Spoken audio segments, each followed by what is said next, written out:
So what do you think about when somebody says San Juan Capistrano? Of course, the mission, the most famous mission probably in the chain of 21, the San Juan Capistrano Mission. The swallows, the return of the swallows. I remember as a kid, my parents would pack us up every March and go to San Juan Capistrano to see the swallows return. Sometimes they'd be here, sometimes they wouldn't, but there was always a big party and a big festival. But one place that might get overshadowed by all these historical landmarks is the Los Rios District of San Juan Capistrano. It's the oldest neighborhood in California, established here when the mission was being built.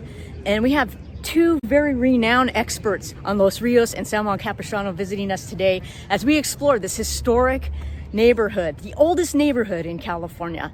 You ready? Let's go. Please welcome Jan Siegel and Harrison Taylor. Thank you guys so much for talking with us today. Thank you for coming. Well, we're really excited. There's so much history in Los Rios. We're so excited to learn so much about it. But before we do, tell us a little bit about yourselves and your roles in the community. So I was born and raised on Los Rios. I'm 31 years old, and my family owns a little farmhouse on the corner of Los Rios and Ramos. And then in 1995, my parents moved a little craftsman bungalow to Lobo Street, which is just right next door on the same property as my parents, and restored it. And so that's where my wife and I and 3 kids live. And we love Los Rios. We've seen a lot of things change, and mostly for the better. I mean, it used to be, unfortunately, the street used to be a place where kids and families wouldn't want to come down here, and now we've seen it completely change, and it's so popular, and a lot of money has been reinvested into the properties, and businesses have been moving in, and so that's a little bit of my history. And I got involved with the Historical Society about 5 years ago. I came on as a volunteer just to help with the website and kind of get social media rolling, and then here I am 5 years later, so it's going good. I have lived in San Juan Capistrano for 35 years. I have been involved in doing the architectural walking tours in town for over 25 years. I do the historical walk here for the Historical Society. I'm on the board of directors, as is Harrison, for the Historical Society, and I'm the museum curator. But there's so much history and so many things that you can do here. We try to average about 2 exhibits a year in one of our houses that you'll see later on the property. I also write for the last 14 years a Moments in Time article for the local paper, which traces the history of San Juan. And the 14 years, I've never repeated a topic because there's so much history in this town, just not on Los Rios Street, but in the entire town of San Juan Capistrano. This neighborhood was actually established in what year? 1794. 1794. Yeah. And it was the first neighborhood, from what I understand, that was built outside of the mission, the people that actually worked on the mission. Right. Exactly. Yeah. Exactly. It was built for either the soldiers or the Native Americans who worked at the mission and who had families and wanted to move outside of the walls of the mission. Los Rios Street has the distinction of being the oldest residential street in California, and that is a key to its survival, because there are other streets in California that go back to the same period, mission period, but there are no other streets that have been maintained as residential neighborhoods, and that impacts a lot of what can go on Los Rios Street.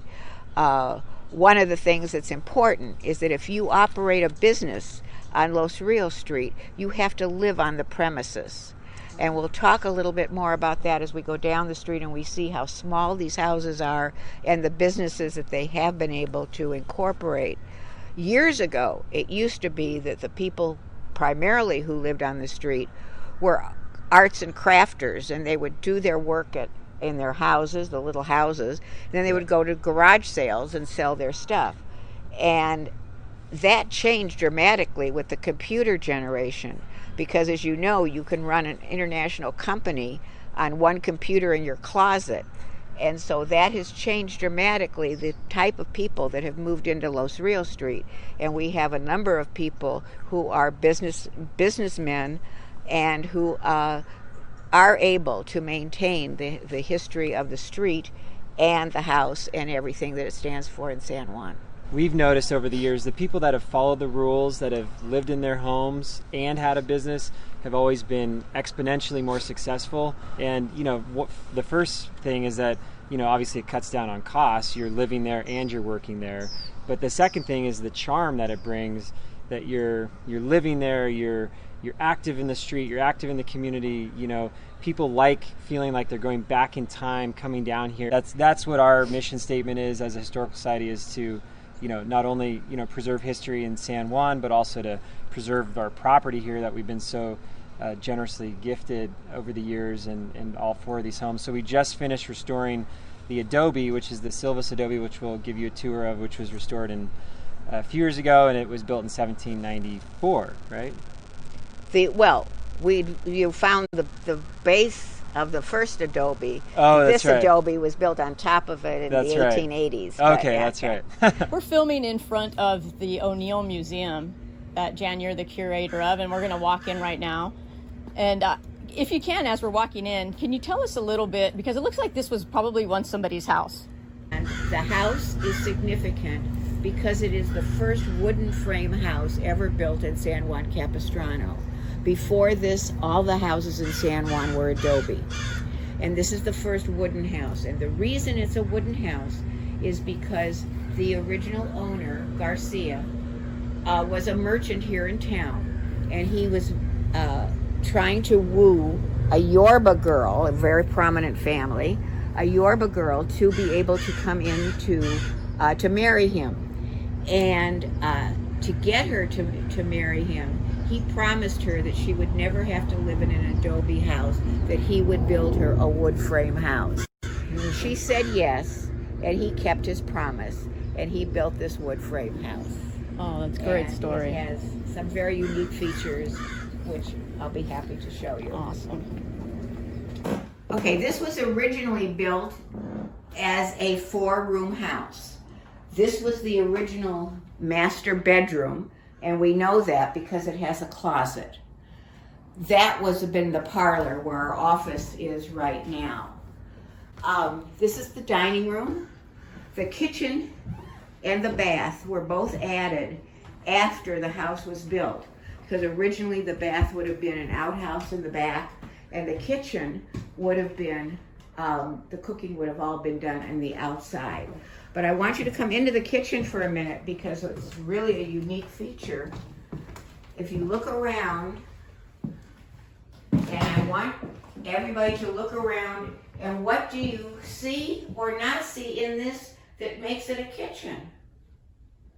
It has no stove. Oh, I was going to say, where's the refrigerator?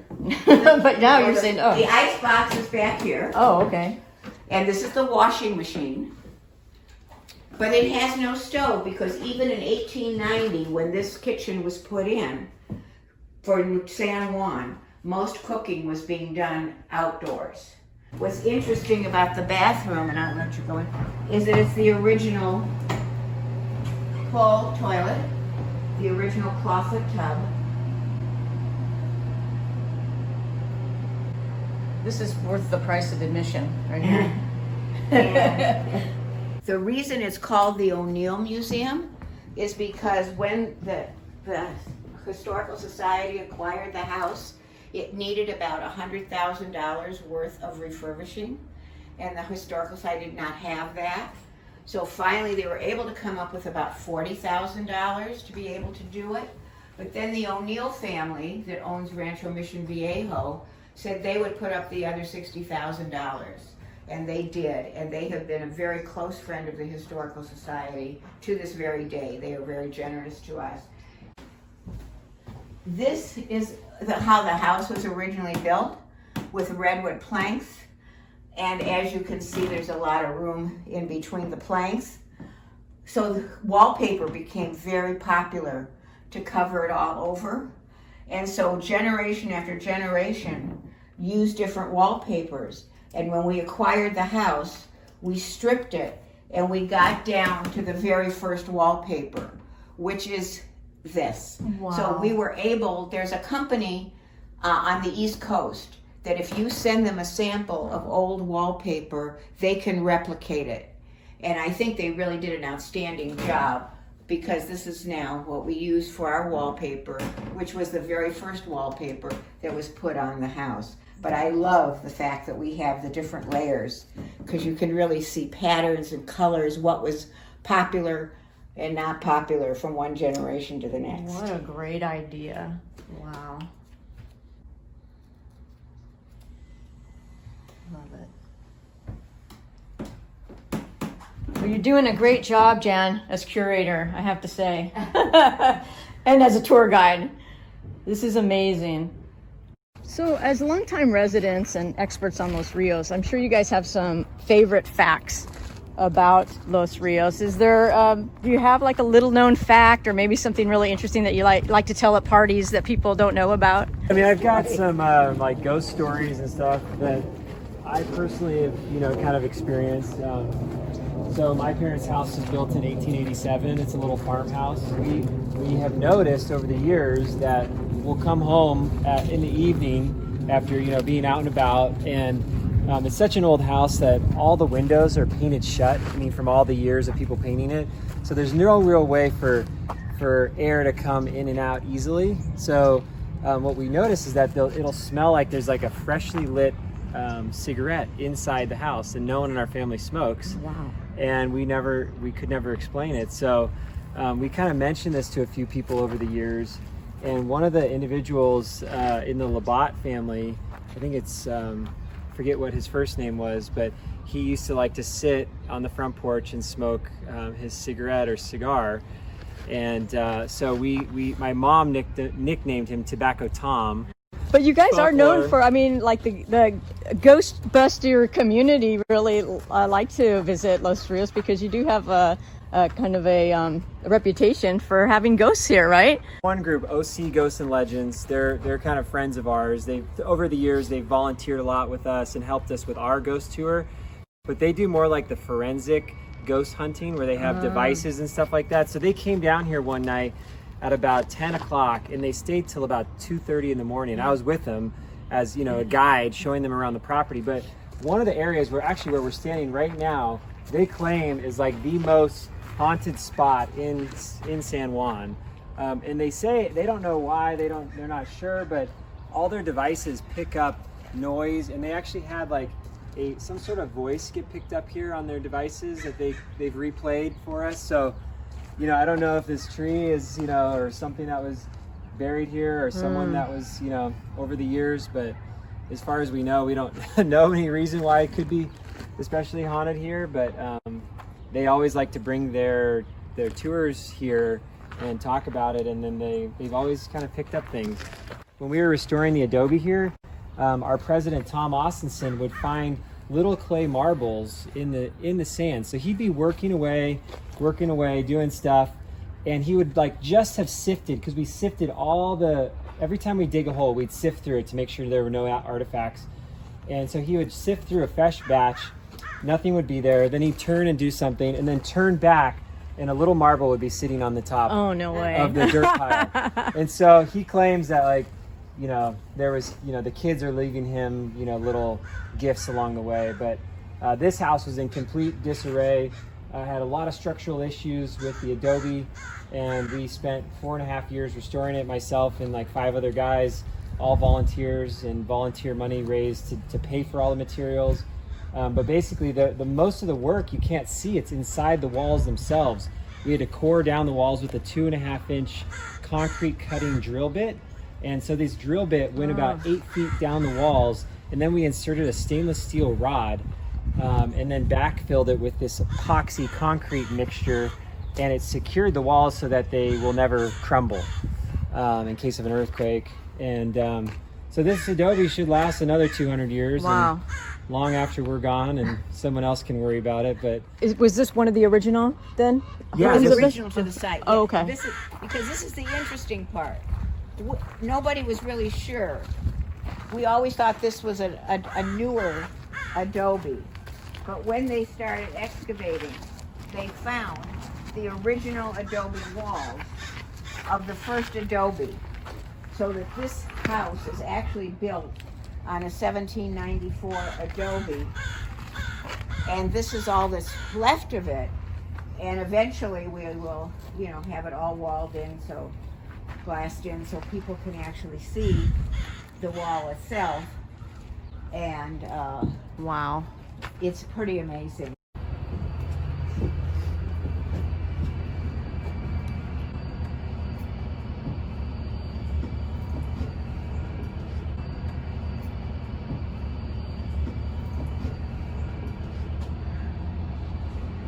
One of the remarkable things about this house is this is the original flooring, but if you come in here, this is new flooring because the flooring from here was very badly damaged.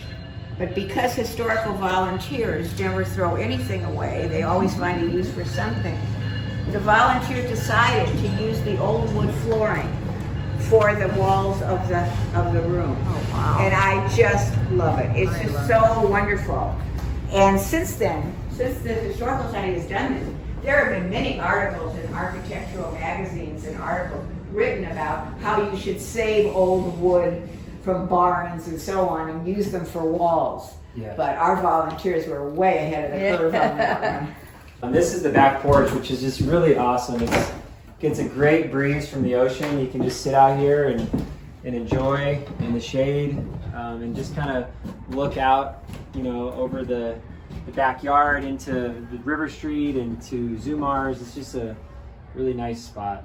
The other thing that fascinates me about Los Rios is that, just like the mission, like you said earlier, it's gone through a lot of hardships with earthquakes and floods and droughts and pirate raids.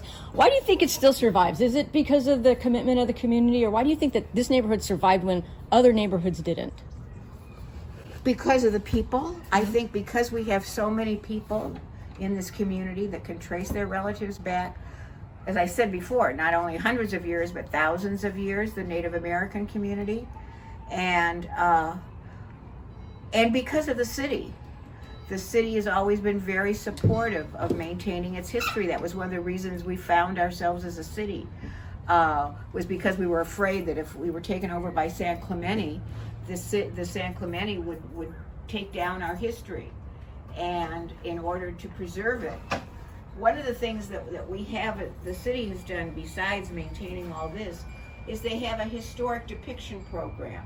And the historic depiction program in San Juan is that any time that you remodel a building or you start a new building from scratch, that you put in something in that building as to what it was historically, so that it can be pictures that they get from the Historical Society, or it can be a statue, or it can be any kind of display as to what it was originally. And that helps a great deal to maintain our history as you walk through the town and you can see all of those historic depictions. And as I said before, one of the other things that's so unique about us is the fact that you can take the train down here and get off the train and you are in the middle of the historic district. You can start walking around history, and everywhere you go, there's a story to be told. So of course people will come to San Juan Capistrano and see the mission. That's a big draw. Of course, the museum, now we saw that. I'm sure a lot of people want to come and visit that.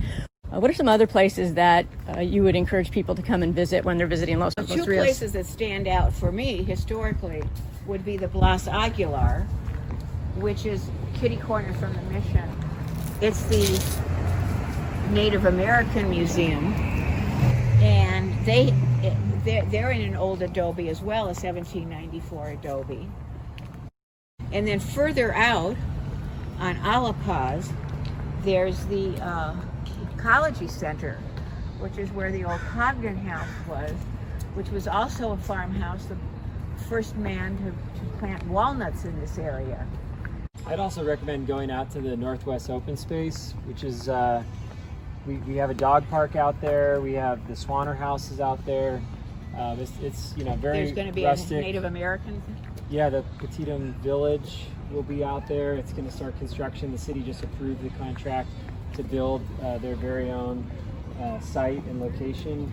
And then one last spot would be the Reata Park and Event Center, which is off of Ortega Highway going east. And that's a complete natural park with native plants, oak trees. It's just very peaceful and relaxing, and just kind of very old world San Juan.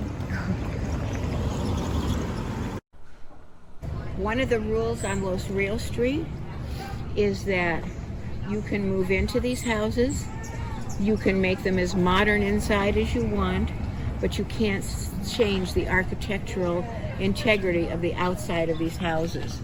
This was an original 2-bedroom board and batten house. Really wound up being only like 3 rooms, although interestingly enough there is a little basement down to some steep steps in there. But when John Humphrey wanted to open up a restaurant, he had to put in a 20th century kitchen. The kitchen is bigger than the house, but you can't see the kitchen from Los Rios Street. You can see it from the railroad tracks on the other side. And all the dining is done outside. You can see there. And it is an amazing little restaurant. It's always written up as being one of the best restaurants in Orange County. The restaurant is only open for breakfast and lunch. The reason being is that because this is a residential street, businesses have to close at 6 o'clock.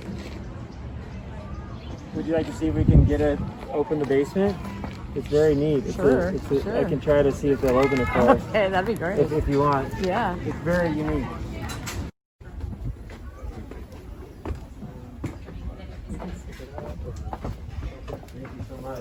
So this house was built in 1881, like the board and batten style house. And then John Humphreys is the original owner that turned it into a restaurant, and he bought this place in 1994. So that was 25 years ago.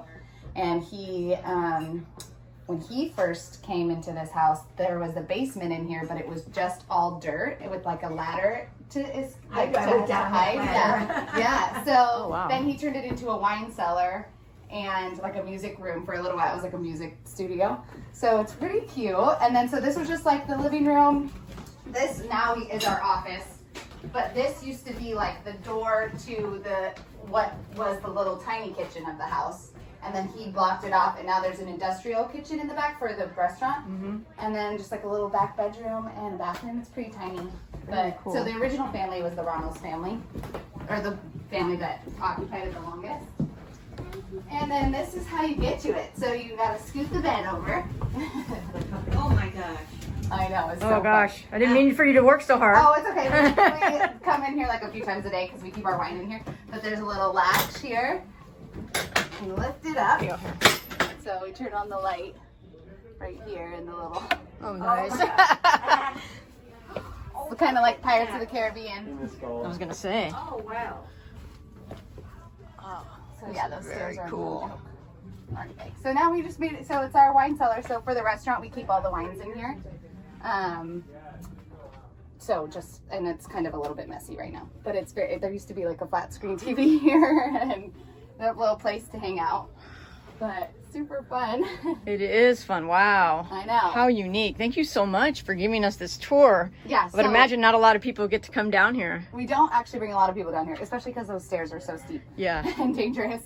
But so yeah, he said when he bought this house 25 years ago, this was just dirt in here, and imagine like a dirt hill right here with just like this old ladder.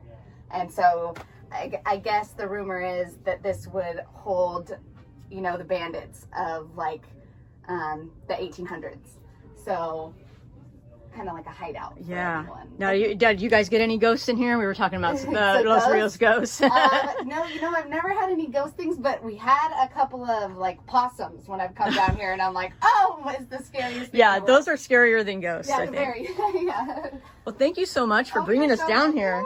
Another part of Los Rios Well, history actually, I that think we're I might just leave discovering. the light on. Yeah. Thank you. What was the one?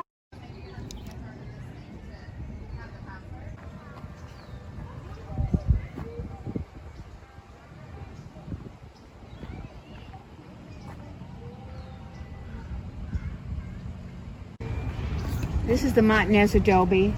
built in 1794, was either used for Native Americans or soldiers who worked at the mission.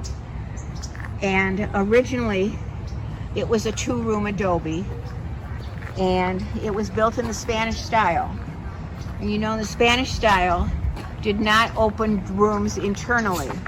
They came out one room to the patio and then went into the next room. So you have 2 doors on this side and you have 2 doors on the back. So this is a wonderful house because it tells you a lot about itself, even if you don't know anything about architecture. One of the things that you notice very quickly is it doesn't have a chimney. As I said, the house was built in 1794 in Spanish style. Spain did not have fireplaces. They heated their houses, we call braziers, from the floor up. They were either in pots that they put the fuel in on the floor, or they came pipes that they could get whatever fuel they could that would come up underneath their house.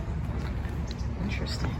There's fireplaces, an English invention, and was done, the fireplaces didn't come in to San Juan until the middle of the 1800s. The other thing you notice about this house is it has no windows.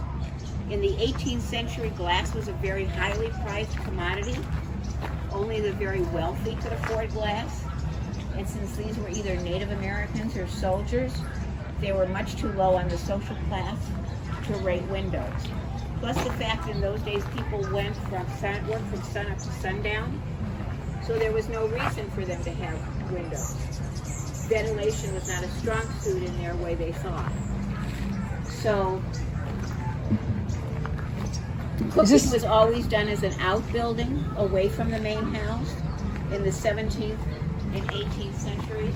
And the reason for that is because after childbirth, kitchen fires were the most cause of death for women in the 17th and 18th century. And if you think about what women wore in those days, it's amazing that any of us are here today to tell the tale. They wore long flowing sleeves, big hoop skirts, and they were working around open flame all day long. So that by having the cooking done away from the main house, if in case there was a fire, you may have lost your wife, but your house and your children were safe, and you could always get another wife.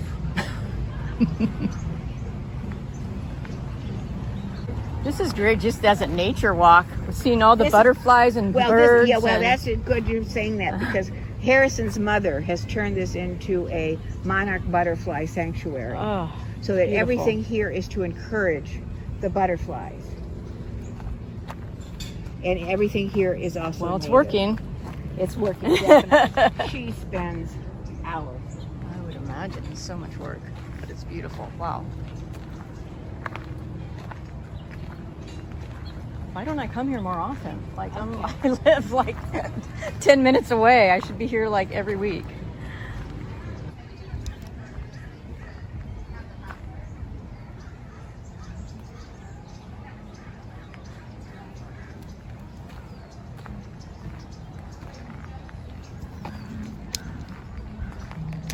This is the Rios Adobe, and this is where the street gets its name. The first Rios was a soldier who was attached to the mission, and he married a Native American girl, and he was permitted to build a house outside of the mission grounds. And he built a one-room adobe, which is the first room that you see here. The current owner's children are 10th generation. It's the oldest house in California with the same family living in it. Since 1794, only Rios have lived in this house. The first Rios planted this pepper tree. Pepper trees are not indigenous to California. The missionaries found them as they were going up the coast in South America. Like the little red peppers, and planted them along the way. In some areas they took, and in some they didn't. In San Juan Capistrano, they really took big time. When Camp Pendleton was part of the Forster Ranch, the Forster family imported workers to come to work on the ranch.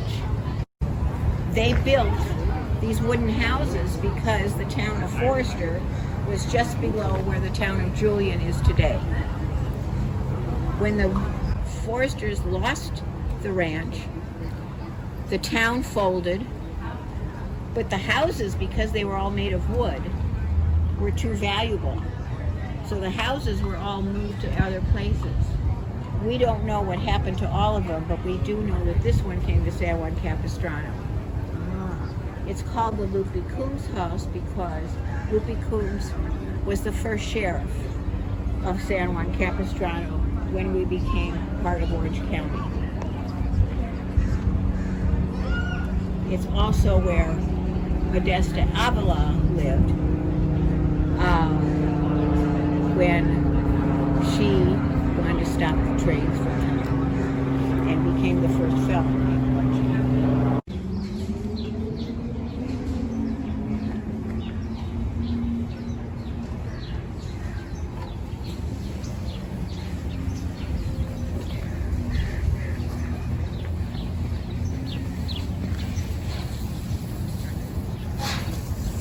Well, that does it for our trip to Los Rios, California's oldest neighborhood. How awesome is that? And such a great thing. I'm telling you, we just hit a snippet of what you can do and see here at Los Rios. I mean, we didn't even go to the petting zoo or the tea house. I mean, there's just so much more to do. I really encourage you, if you're in San Juan Capistrano in the South Orange County area, visit Los Rios Street. If you're at the Mission, take the 4-minute walk across the street. It's so well worth it. And like Jan said, if you're at anywhere in California, hop on the train, get that San Juan Capistrano stop, and it'll drop you off right here at the Los Rios District. And that's so rare, especially here in California, as we know. Come by, have some breakfast, have some lunch at the many restaurants, visit the many gift shops they have here, buy some trinkets, and visit the museum. Maybe you'll see Jan. Or visit many of the museums on the outskirts of the district as well, like we were talking about. I want to give a big thanks to Harrison and Jan for taking so much of their time to visit with us and give us the grand tour. And also to Michelle at the Ramos house for giving us that sneak peek of that basement. I mean, the pirates hid there. That was so cool. I mean, my head is still being blown over that. And also big heartfelt thanks to the San Juan Capistrano Historical Society for making it all happen, giving us the resources and lending us Jan and Harrison for the day. And if you like this episode, remember to hit subscribe, hit the bell so it'll alert you to new episodes that are dropping. And then also follow us on Instagram and Twitter at Mission Calif, and on Facebook at Mission California. And of course, visit our website, mission-california.com. Until then, see you out on the road. I don't know why I don't come here more often.